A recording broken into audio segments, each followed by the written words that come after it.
When you really know somebody, you can't hate them. Or maybe it's just that you can't really know them until you stop hating them. Is a quote by Orson Scott Card from Speaker of the Dead that I think about a lot in the context of certain views he holds. I first read Orson Scott Card's Ender's Game when I was around 10 years old, followed by a number of his other books. His work, to me, at the time, represented interesting pieces about trying to understand the other and the cost of failing, thought experiments about the violence of human prejudice, and the ways perspective and language form our relationship to other beings. Coming back to it years later, after knowing I was queer and learning about Card's Mormon-informed homophobia, love of the nuclear family, and general weirdness, that all changed a little. I read the incongruence of these elements from the work's general message, not as slip-ups, but as a writer torn between their Jesus-informed love for others and their belief in deeply harmful systems. An author who explored beings who lived very different lives and why we should understand them, and also needed all of his main characters to end up in cis-heteronormative family units. Who thought the great human struggle is trying to understand other people, and couldn't bring himself to understand people like me. He's one of the first artists who had a significant impact on me, and also morally disagrees with my existence. That seems wrong.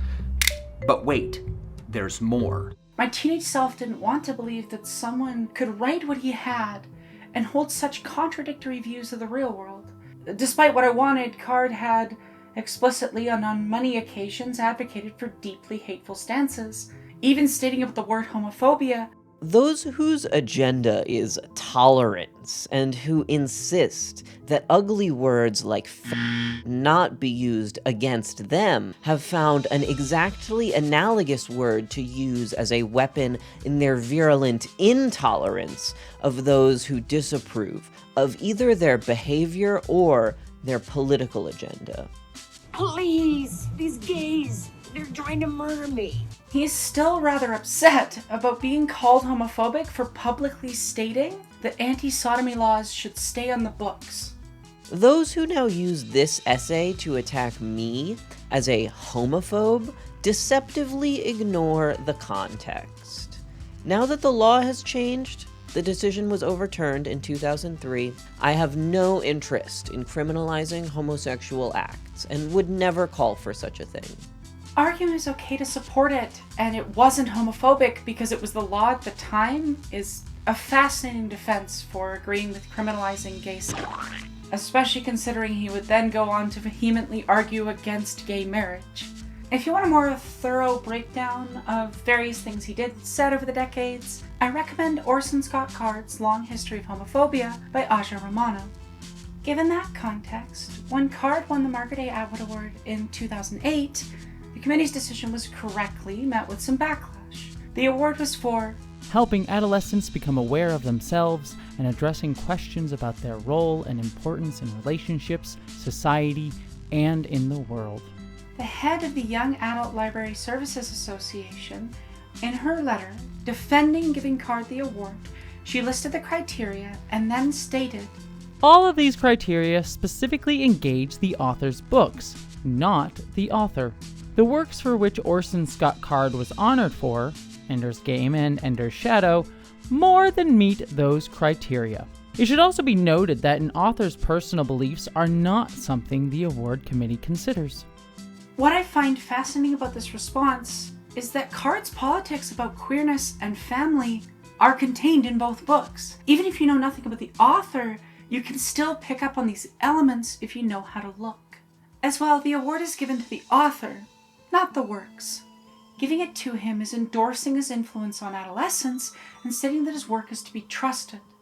Whether they intend it or not, the award is an endorsement of the man, not just the books. After all, from that same letter, the award honors an author, as well as a specific body of his or her work, for significant and lasting contribution to young adult literature.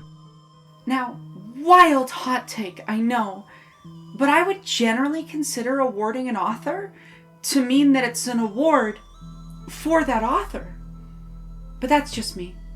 The point is, YALSA's president's statements, on top of being dismissive and completely failing to address the issue, also connect to a specific vein of thought that has been increasingly used to defend endorsing bigoted art and authors. That you can just separate the art from the artist.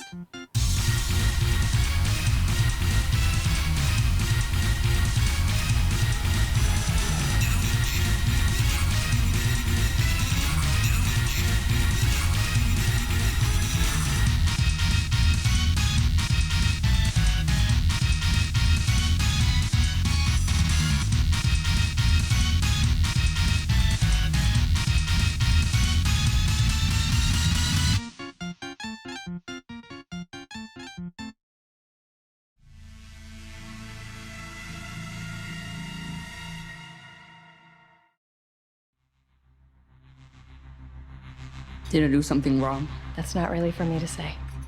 Before someone tries to misinterpret me, I like those books.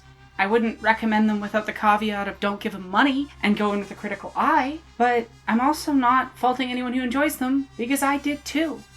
There's a reason Ender's Game is considered a science fiction masterpiece. There's a reason it spoke to a lonely queer kid, often subjected to violence from peers, violence that was tacitly endorsed, ignored by, or even protected by her supervisors. A kid who had to do violence to protect themselves and hadn't seen the complicated feelings of that discussed anywhere else. Great art can be made by terrible people. Seeking puritanical perfection from artists is a path to misery that doesn't meaningfully address their behaviors and views. You are not morally superior for having never liked an artist later revealed to be awful. And you're not morally wrong for finding valuable things in art and artists that are harmful. Terrible people are still people, and still know some of the truth of being a human being. With the way the internet is right now, I know this is a wild hot take, but whether or not art is good has nothing to do with the moral character of its creators. That said, acknowledging all of this isn't a reason to ignore their issues.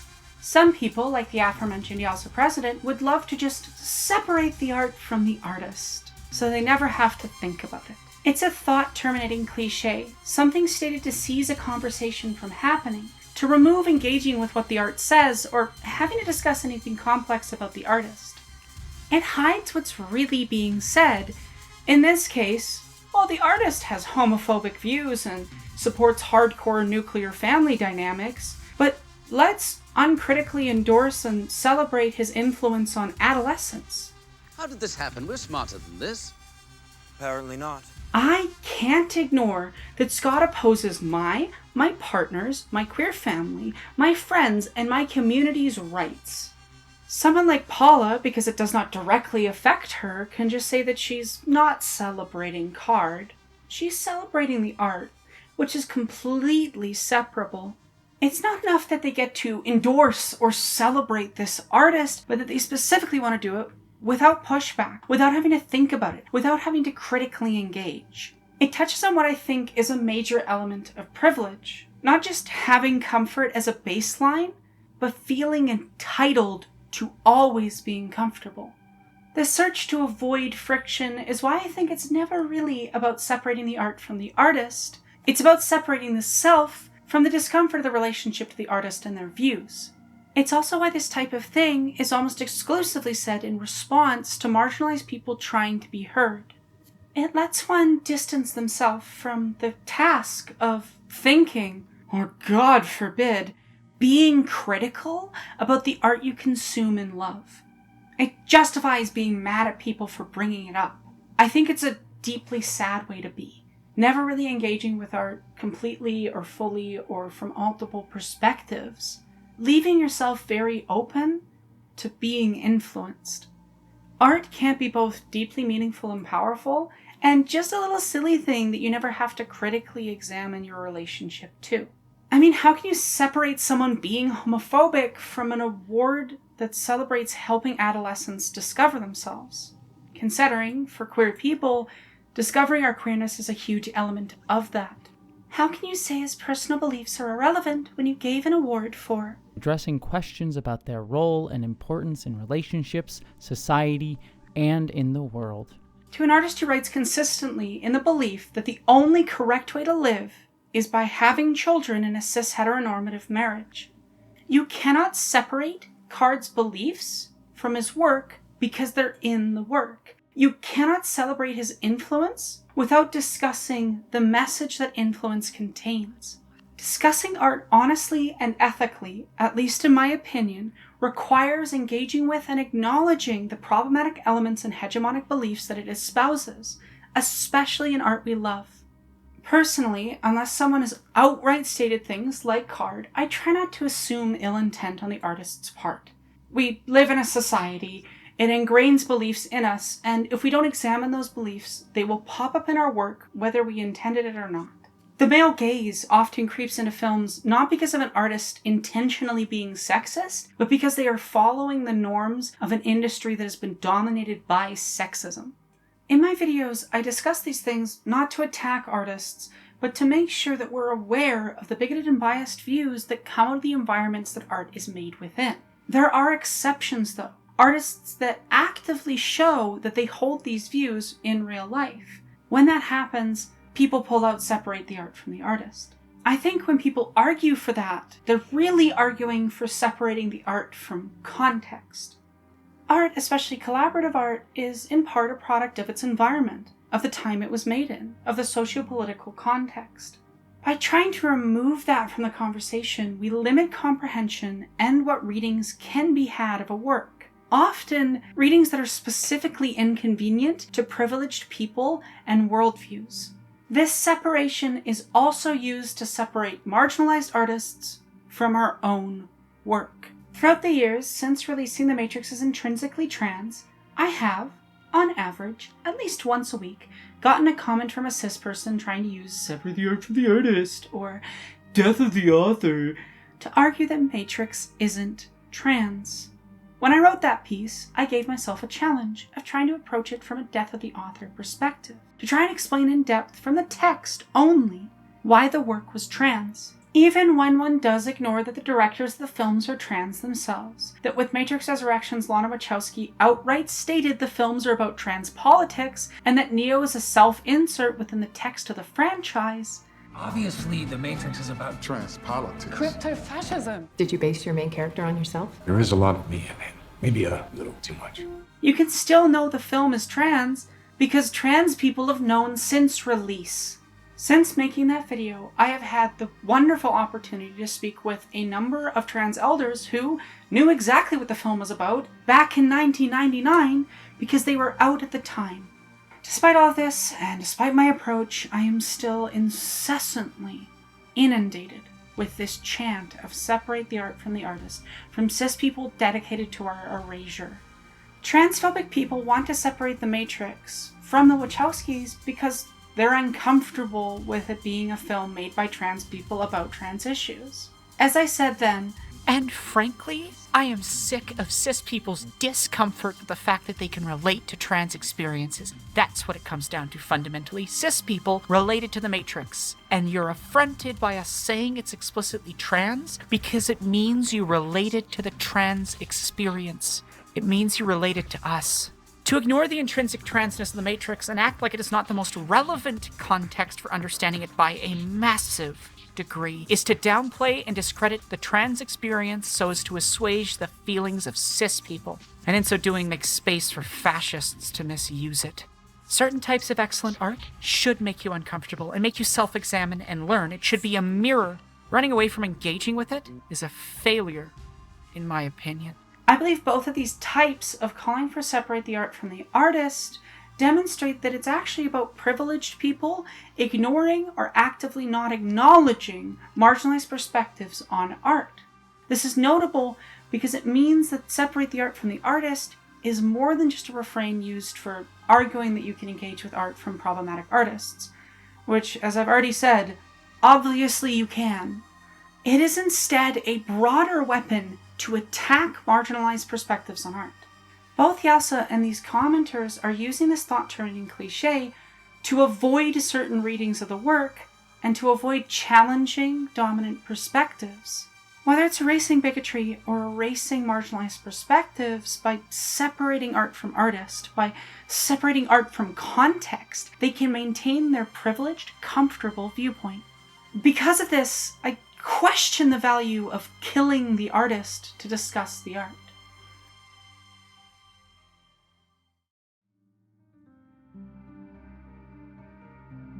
And this is a special book, and today I'm going to read it to you. Much like male gaze, death of the author is an unfortunately commonly misunderstood literary term, first coined by Roland Barthe in the eponymous essay from 1967. The essay is a semiotics text first and foremost, and should be understood in that context. It was also originally written in French. I have read both the English et le français parce que je suis bilingue, and I find translation tends to lose some nuance. While I disagree with some of the translational choices, I will still be using quotes from the English version, as this is an English video with a primarily English-speaking audience, and I know some people aren't paying attention to the visuals. As well, the version I'm using is free on the Internet Archive, and both the English and French will be linked in the sources below. In the essay, Barthe argues, and I would agree, that a certain form of capitalist media criticism has elevated the author to a god status, whose absolute intent is the one true meaning of the text. He found this type of analysis shallow and incomplete, arguing that a text, its meaning and its signified, should not include details of the author or its historical context. It is thus logical that in literature, it should be this positivism, the epitome and culmination of capitalist ideology, which has attracted the greatest importance to the person of the author. Barthe questions the placement of the author as the singular voice influencing or relevant to a work as a challenge of capitalist influences in criticism and the growing mythologizing of the individual in art. Considering the popularity of auteurism then and now, it was both observational of its time period and prophetic towards the prevalence it would have in the future. The modern common use of death of the author, much like separate the art from the artist, is used to cease thinking about a situation, to cut off engagement, stated like an appeal to authority by someone who doesn't know the authority or his words. Unfortunately, Barthe's intention is dead and the misunderstanding remains. At least it validates his perspective. His essay passing from a meaningful though dense text to a short pithy meme. To give a text an author is to impose a limit on that text, to furnish it with a final, signified, to close the writing. To separate the art from the artist, or death of the author, as the modern user proposes, is to place a limit on the text and discussions of it, much as auteurism does. It is to deny what can possibly be signified. Death of the author is not an argument against discussing bigotry. It is an argument for not having one singular, exclusive, exact meaning for a text that is 100% based on author intent. Allotting itself the important task of discovering the author, or its hypotheses, society, history, psych, liberty, beneath the work. When the author has been found, the text is explained. Victory to the critic. I would argue that discussing the bigotry of Card or Lovecraft and how it relates to the text is not the limiting explaining of the text as discussed here. It is not declaring one true meaning, but adding additional meanings. It's not declaring victory to the critic. It's a conversation that adds to the depths and breadths of what can be pulled from a work of art. When I learned of Card's views, it didn't remove my previous readings, it enhanced them. It added new lenses that allowed me to parse new readings. By knowing the Mormon influence on Card's writing, I was better able to understand the sexism and allocis heteronormativity of that writing. Using death of the author to argue we shouldn't discuss bigotry in art is against the spirit of the vast majority of the text that birthed the term. Not that the people using it care. After reading the English et le français, je suis 100% sure that they did not read this text, or even quotes from it. What up? I'm Jared, I'm 19, and I never fucking learned how to read. It's not because they can't understand, it's because they're lazy regurgitators of arguments that have been handed to them by hateful pundits. Because they want comfort, and this provides it. The misuse protecting their ego. I would seriously question placing this 5-page essay by one French white guy in the 60s as the text on which we base all media analysis on forever. Even if he had said what they think, it wouldn't validate their perspective, it would just mean that one other person agrees with them. Like Barthe, I don't agree with approaching art from a singular direction at the expense of all others. But while Barthe understands that texts come from many places, a text is not a line of words releasing a single theological meaning, the message of the author god, but a multi-dimensional space in which a variety of writings, none of them original, blend and clash. The text is a tissue of quotations drawn from the innumerable centers of culture. I disagree with Barthe and New Criticism's assertion that we shouldn't engage with historical or biographical information when we engage with a text. Understanding even some of the quotations drawn from the innumerable centers of culture can expand our understanding of specific details and also the text's relationship with the culture that birthed it. I think this erasure of context erases meanings. It is reactionary to argue that we should remove an entire branch and methodology of engaging with texts just because of its primacy or because it's been misapplied. Barthe is, in my opinion, hypocritically and equally incorrectly placing a limit on what the text can be, just as those who try to find the author do. For example, The Matrix is undeniably trans, whether you know the authorial intent or not, but it is only one of the many readings and lenses that you can engage it with. It's also a reading enhanced by and enhancing of other readings, such as discussions of capitalism and fascism and what it means to be a self. One of the many lenses available to us is authorial intent, but it should never be the God lens. Historical and biographical lenses can enhance, expand, and highlight different understandings of the text that already exist. They are not just a limit.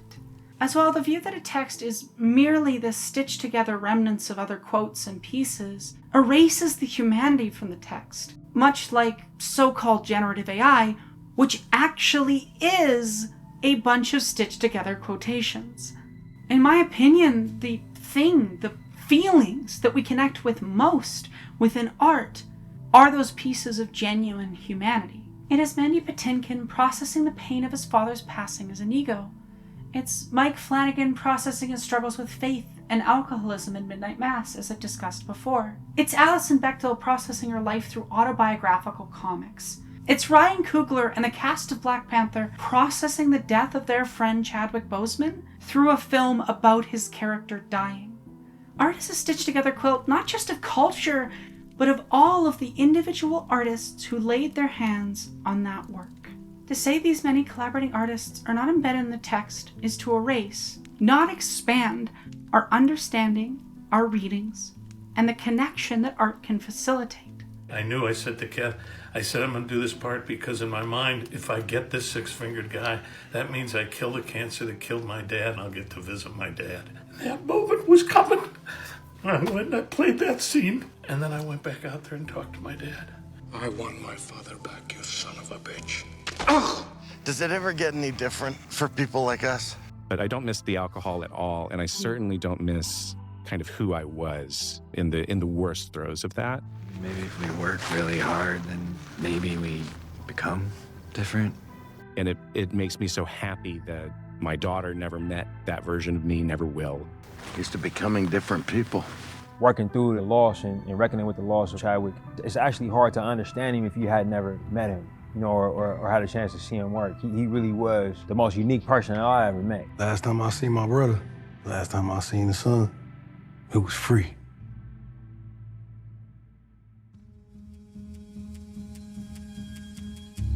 You said that you would free me before you died. Put not your trust in princes, my dear. Episode 11 of the TV show Sandman contains the story Calliope, a piece about male writers who use muses, women specifically, for wealth and power and personal gain, while abusing those same women. It was written by 3 writers, one of which was the comic's original creator, Neil Gaiman, who, for legal reasons, because he sued people for discussing this, I will say has been accused of assaulting and abusing women in similar ways. When I examine that work of art, how can I not compare the very men it critiques to one of the writers who allegedly is very similar? That context matters. It is also an adaptation of Gaiman's work that contains changes championed by writer Catherine Smith McMullen, director Louise Hooper, and the showrunner Alan Heinberg, as well as surprisingly Gaiman himself, all of which have been praised for handling the topic better. Neil Gaiman was one of my favorite authors.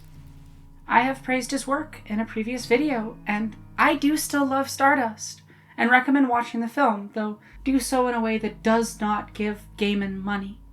Point being, it is undeniable to me now that what felt like hiccups in various pieces of his works, from a man that was trying to be progressive, were in fact reflections of a man with a violent, sexist worldview. I cannot remove the author from the works, and I don't particularly want to. As a survivor of sexual violence, I cannot in good conscience ignore that his treatment of women appear in his work. And again, I don't want to. Two things can be true at once. Gaiman did write beautiful, powerful works of art that have influenced me as a writer and a person. And he also allegedly abused women and used them as inspiration. He wrote about how men would do that exact thing as a critique of that behavior, and then allegedly did it himself. How am I supposed to ignore the author when the author is on screen? Writers are liars, my dear. Surely you realize that by now. This is unscripted, but recording and writing this section has been really hard. Because for me, that type of sexual violence is very viscerally real. And I think one of the things that hurts or stings or bothers me the most when I see these arguments applied to men who have abused women is the way that it treats it like that abuse is minor, or that when that abuse appears in their work, it doesn't really matter. Anyway, I'm going to go back to the script, but I'm tired of how virulently sexist this world is. When we talk about authorial intent, we are discussing what the author has stated and interpreting it. I can't know what Gaiman meant when he decided to make a work that feels like a criticism of abusive men, allegedly, like him. Was it self-flagellation, a sort of relieving of guilt by skewering himself by proxy through punishing the character? Did he even think of the parallels at all? I can't know. None of us can know. He may not even know. What I do know is that artists lie to the audience, and sometimes even to ourselves. I certainly have. My first video is coming out as an identity that wasn't even fully correct, because I didn't feel like I could claim my womanhood yet. As H. Bomberguy once argued in his Lovecraft video, art is all lies, all perceptions, always subjective, always up for further interpretation, and always slanted by the perspectives of its creators. But art is lies in service to truth. I would argue that Calliope the episode shows an unfortunate, visceral truth through fiction. That the systems we exist in reward sexist, violent white cis men first and foremost, including its creator, for exploiting and using marginalized people as objects. Unfortunately, most authors who write bigoted works will never admit that was their intent, if they are even aware. I highly doubt Tommy Wiseau, for example, thinks The Room is sexist. His ego, so massive, is to not realize his vanity project comes across as unflattering towards its creator's idealized self-insert. Come on, I'm not the monster, no. The film displays in detail a specific kind of sexist man's construction of the world that is so absurd as to become self-parody. You're lying, I never hit you. You are tearing me apart, Lisa! I would argue that a vast majority of bigotry that appears in mainstream art is similarly a result of unexamined biases, norms, and views. Especially when marketing gets involved in the creative process and pushes towards maintaining social norms. Comforting the privileged. Art that transcends these issues tends to do so due to those who worked in it fighting for it, and including a wide variety of voices, and striving towards an awareness and purposeful avoidance of harmful tropes, ideas, and views. If you write, work with sensitivity, readers, please. Knowing details of the sexist men who make sexist films can actually add understanding of those films. In her phenomenal video, 500 Days of Summer as a Revenge Film, Sloane Stowe breaks down a lot of details about the real relationship the film is based on, and how the film's writer made a self-aggrandizing self-insert and wrote a film to attack a real woman who was unfortunate enough to have him as a shitty ex-boyfriend. Like with The Room, the unexamined views and limited perspective of its creator elucidate the inner thinking of this type of sexist men. By engaging with knowledge of the writer, she does not remove the pre-existing readings, but instead expands the reading to better understand the disconnect between author and audience. It also explains why 500 Days is so appealing to that same type of sexist man. Sloane isn't solving the text. She isn't destroying no author readings.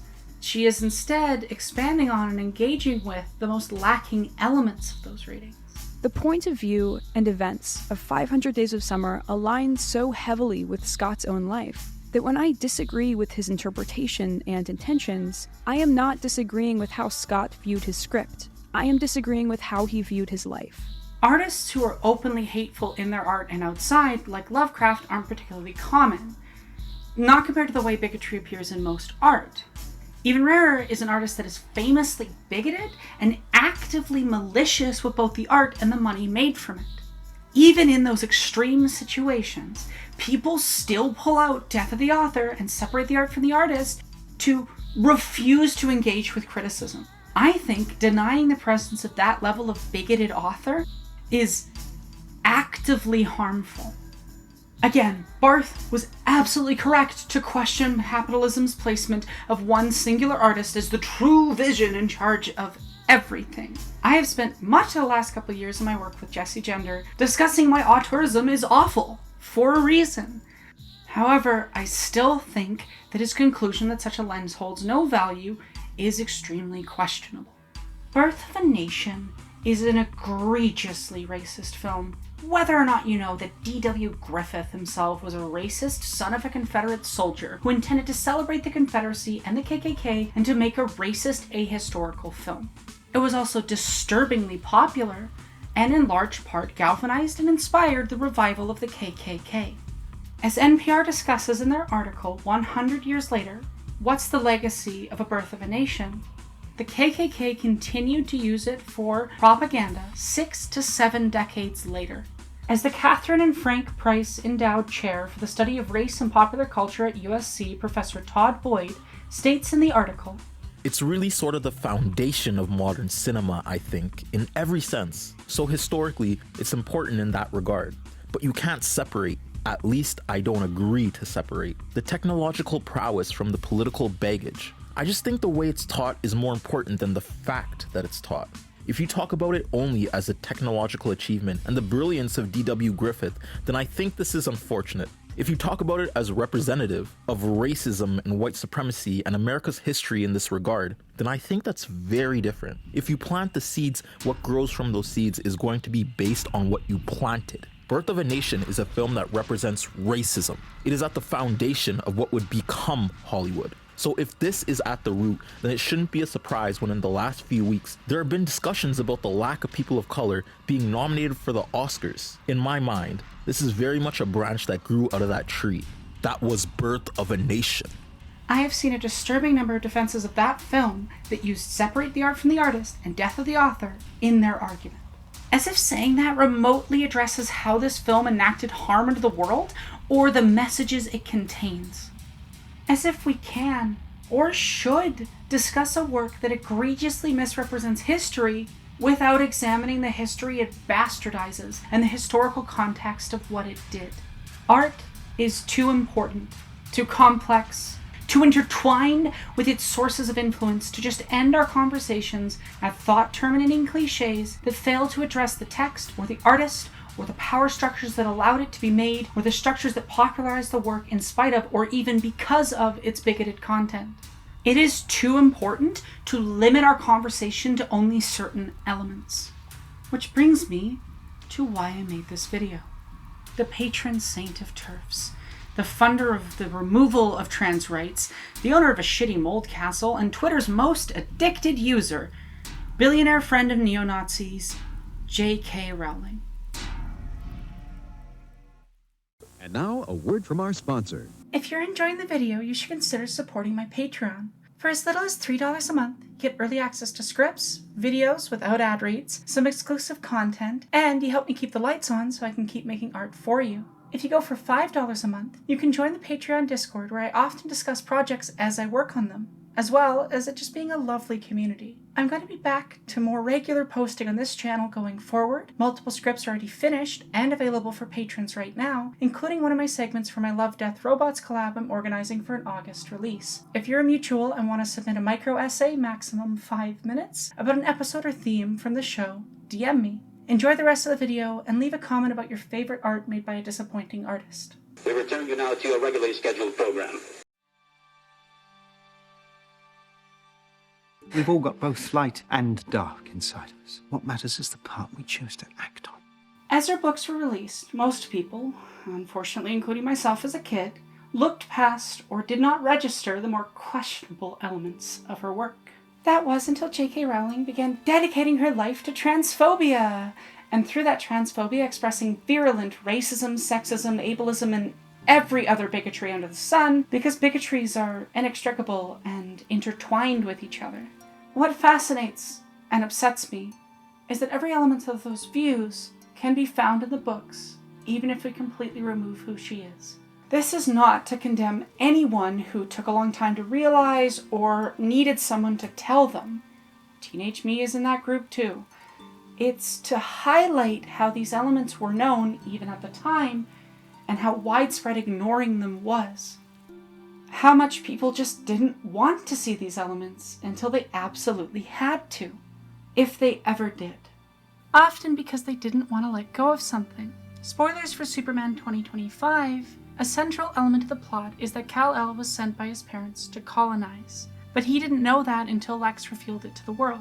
For him, the message was the basis of his mission to help humanity, to serve his community instead of extracting from it. As such, he has to reconcile that the message of kindness he built his identity on was anything but, and the resolution of this internal struggle comes when Pa Kent sits him down and says, "What you wanted that message to me says a whole lot more about you than what anyone meant for it to mean." I think for a lot of people, letting go of the franchise has a similar element to it. That it means letting go of something that was part of their identity, or letting go of what they got from the work. To all of you, I would say if you read something far more kind, caring, and loving than what was likely intended, that is a beautiful thing that says more about you than the work. You bring a piece of yourself to every work of art you encounter, and that piece is not taken away when you learn more about the issues with the work or the author's intention. Harry Potter is undeniably bigoted, but a lot of us, including me, got something else from it because we didn't bring the same disdain for humanity to it that the author did. As well, for many, the fandom played an important role in their life. I want to remind that the shared experience of the art is not necessarily the work itself, but the connection with others you built on it. You don't have to let go of that element when you let go of supporting her. I learned to read because of those books, but that's not on J.K. Rowling. That was because of my own curiosity and imagination. Elements of your identity should not be the works of art you consume, but the messages and morals and lessons you build from your engagement with them. It is healthy to know when to let go, and everyone needs to learn to form an identity beyond consumption and recognize what comes from you, not the author. It takes a great deal of bravery to stand up to your enemies, but a great deal more to stand up to your friends. For those who don't know, Harry Potter is a franchise that begins with expressing a deep and abiding disdain and disgust for fat people, that would later argue for slavery being correct because the House Elves liked it, that has a general disdain for disabled and especially neurodivergent people, particularly seen in any moment involving Luna Lovegood, that has goblins who run the banks, whose designs harken back to Nazi caricatures of Jewish people, intertwining multiple anti-Semitic tropes. A series that named one of its only black characters after the restraints placed on slaves, Shacklebolt, and named one of the only Asian characters Cho Chang, 2 last names from 2 different languages, whose creators said her werewolves, including one who violates children to spread the disease, are a metaphor for HIV/AIDS. Later on in the Fantastic Beast films, J.K. Rowling would argue that stopping the Holocaust is bad, and puts one of the only Jewish wizards, named Goldstein, on the side of the wizard fascist Grindelwald. There are dozens of longer-form, in-depth analyses about each of these elements, and likely many elements I failed to mention. Dozens of combined hours of excellent analysis by a number of my peers. You don't need the author's intent to know the books are bigoted. The hate is in the text. In some ways more human than Harry, who is someone who is a hero. A hero is often slightly set apart. Not so much inhuman as a purified form of a human. Right. This isn't even the first time I've explained why they're not separable, let alone other creators. Princess Weeks released a phenomenal video on the topic earlier the day when I'm recording this that covers it from other angles and goes more in depth on J.K. Rowling's timeline of behavior and writing choices, as well as her colonial mindset. J.K. Rowling has even received awards, not just for her fiction work, like Card, but for her non-fiction work, particularly her anti-trans manifesto. The BBC awarded her 3rd place for the Russell Award in 2020. She was celebrated by one of the biggest broadcasters in her country for explaining why she hates trans people. But we can separate her from her writing, right? J.K. Rowling has made it repeatedly and abundantly clear that any form of support for her fiction work is also supporting her genocidally hateful views. Like so many of my trans siblings, I have been thoroughly harassed both online and in person by fans of J.K. Rowling adorned in Harry Potter merch or profiles. The franchise has become a symbol of hate exactly as its creator intended. She has used the money she makes from these works to fund attacks on trans rights in various countries, and her manifesto has been cited by legislators when arguing for the removal of trans people's rights. Recently, a lawsuit she funded succeeded in destroying trans people's protections in the UK.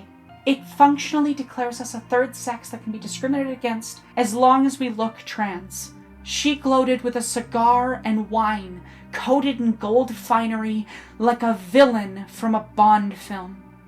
Her actions have provably worsened and ended the lives of so many of my siblings, and yet, despite all of that, the endless refrain, death of the author, separate the art from the artist.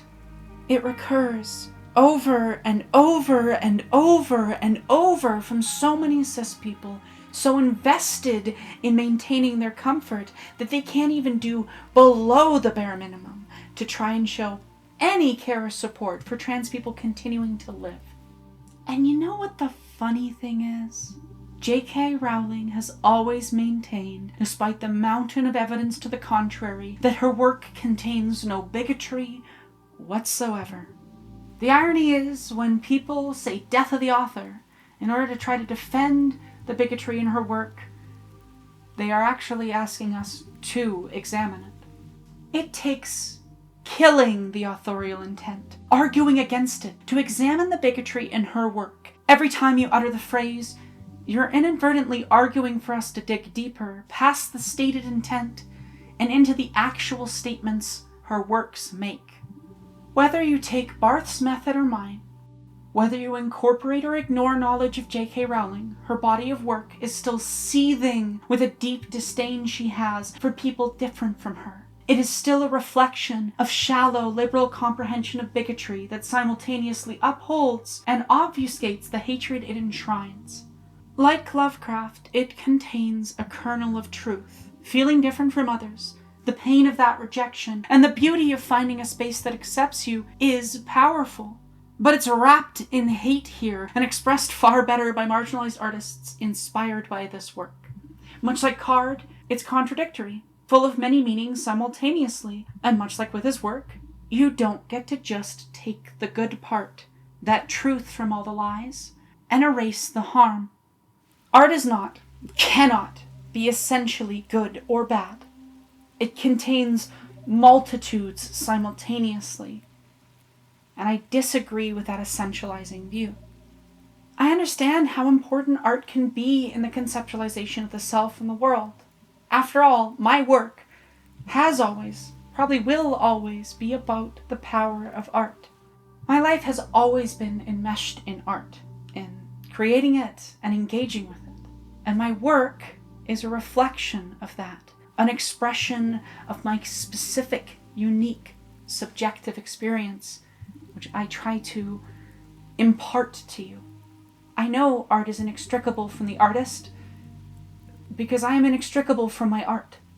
I survived a childhood of pain and trauma by disassociating into art, and much of that art, which saved me, was written by people who believe and push the same type of hate I experienced, or committed the same or similar sexual abuse to what I survived. One of my favorite writers allegedly assaulted multiple younger women.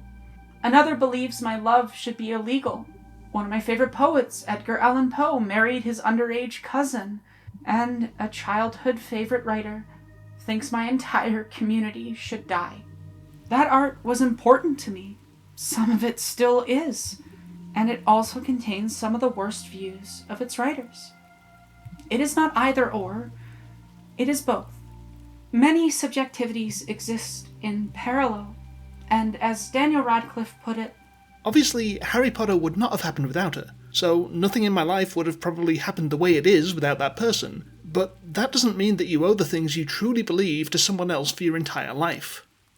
No one, and I do mean no one, owes J.K. Rowling unconditional loyalty, or should defend her tooth and nail, just because she wrote some books you like, or helped your career. It does me no good, and it does you no good, to deny the reality that art we love can be made by terrible people. That art we love can contain both positive and negative. We also shouldn't pretend that public engagement with art has no political access to it, and to act like it can't normalize projects that seek to fund and promote hate or affect others in some negative way. I think it can be important and valuable to engage with art created by terrible people that contains harmful views. But how we engage matters. There's a point where forms of engagement can become impactful in negative ways to those around us, and in some cases to ourselves when we're uncritical.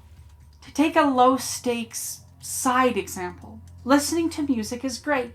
Blowing out your eardrums or blasting it at max volume in a public space bothering others is not.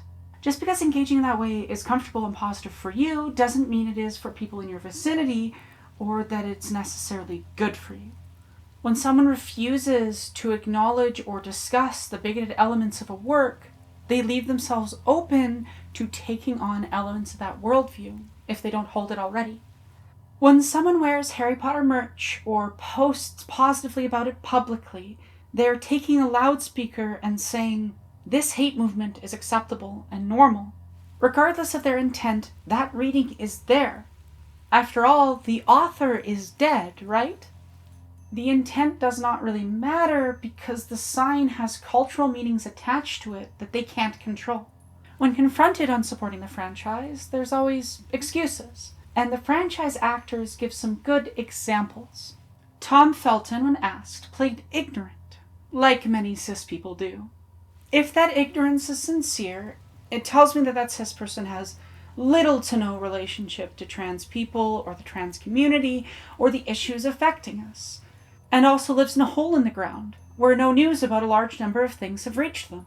In the case of Tom, I find it very hard to believe he has zero awareness of the situation, whether it be through news, through trans fans trying to see where he stands, his former castmates going against Rowling, or his agent likely informing him of the controversy before he decided to reprise the role of Draco Malfoy in the new staging of The Cursed Child.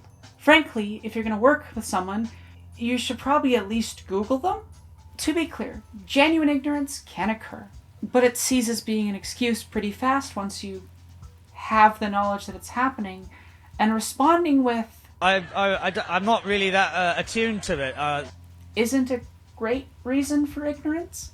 And I have not seen anything bring the world together more than Potter, and she's responsible for that, so I'm incredibly grateful. Then there's John Lithgow, who admitted he was aware but thought, how is this a factor at all? Was a good excuse. You didn't need to post that.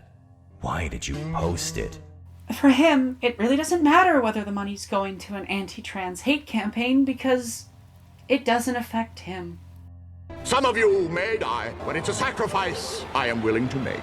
Like many cis fans, he knows it's wrong, but cares more about getting paid, or, in the case of fans, getting their comfort object. They are mocking the fact that transphobia is a factor in the discussion at all, because they don't see transphobia as a real issue worth caring about. Nice to know how you see our lives. And if you ever come in here again with a goddamn opinion, I will shove it so far up your ass, you'll never see the light of day again. The final group is the most frustrating personally in some ways.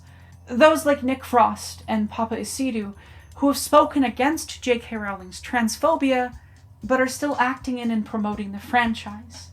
Much like fans who insist that if they just say trans rights are human rights, they're completely entitled to giving J.K. Rowling money, these two actors are still materially aiding her in funding a hate movement. I grow increasingly tired of this very vocal, very useless group of allies whose only engagement is words. Words without corresponding action are meaningless and empty, but unsurprising, because it allows them to soothe their cognitive dissonance and feel like they're doing the right thing without having to do anything actually uncomfortable. I don't really want to do the work today. I don't really want to do the work today. I don't really want to do the work today. I don't want to do the work today. The entitlement to comfort element of privilege I discussed much earlier explains the contradiction of these people who self-declare themselves as allies in one breath and then in the other get enraged at marginalized people for asking them to actually stand up against bigotry, more so than they get angry at the bigotry itself. Because they're allies until it's even slightly uncomfortable, until there's an iota of effort required, until it costs them the tiniest thing, until it requires more of them than repeating some empty platitudes to show how good of a person they are. To those who didn't listen, I think that when trans people, including Jesse and I, told you all not to buy that game, the reason you got so upset was that it challenged your privilege and comfort. You felt entitled to your comfort media and to enjoying it without having to think about the pesky trans people it hurts. When Jewish people told you not to buy the game because one of the devs was a far-right neo-Nazi and the game contained a large amount of anti-Semitic conspiracies, you got so upset because it demanded that you think about the media.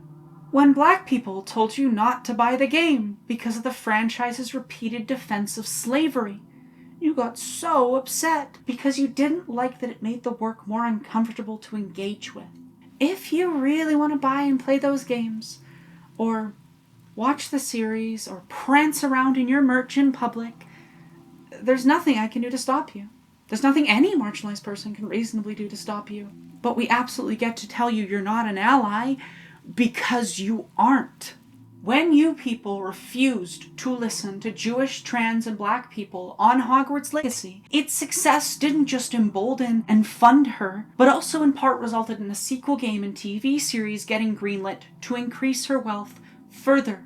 J.K. Rowling just proudly set up a massive fund for legal attacks on trans rights. She was in part able to do that because of the massive sales of that game.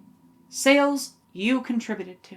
A decent chunk of every dollar given to that franchise, to the merch, and the show, and the movies, and the games, and the park, is going towards trans genocide, to the complete removal of our ability to access public spaces, our protections in court, and our medical care, which, let me make this abundantly clear, banning HRT is social homicide.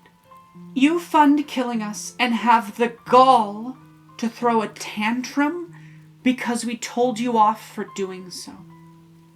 You have the gall to tell me to kill myself and then claim that you're a trans ally. There are zero acceptable reasons to continue supporting her in any form whatsoever unless you agree with her that everyone like me should not exist. Full stop.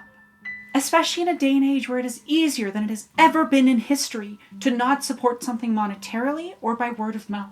And there are literally a million other things you could stream to your fans if you are a creator. You may try and ignore the author and her bigotry all you like, but her works will still influence you. They'll still contain all of those elements, and your money will still be going towards a movement with the explicit goal of ending my community's existence. You can try and separate the art from the artist all you like, but you can't separate the harmful consequences from the actions you choose. When you say death of the author to justify continuing to fund transgenocide, know the only person not dying from your choice is the author, and you are doing exactly what she wants. Well done, you little collaborator. I hope you feel proud. I hope that the mediocre AAA open world games and that Max Revival show and your Gryffindor shirt is worth showing every trans person your entertainment is more important than our lives. Let me tell you something that you've probably never heard but needed to. You are not actually entitled to making any choice you want whenever you want and never being judged for it. You are not entitled to existing in comfort at the expense of the marginalized people around you and simultaneously feeling entitled to us liking you. You don't get to be liked by a marginalized group and support a hate movement. I really wish you would finally get that. The author is not dead, and she's using every minute and bit of money she can to make sure that people like me are. Maybe for 5 seconds you could put aside your comfort and care more about human lives than a fictional wizarding world? Or a bunch of you can send death threats or send your fans to send death threats to me again, and you can prance around claiming your trans allies anyway. That worked so well last time.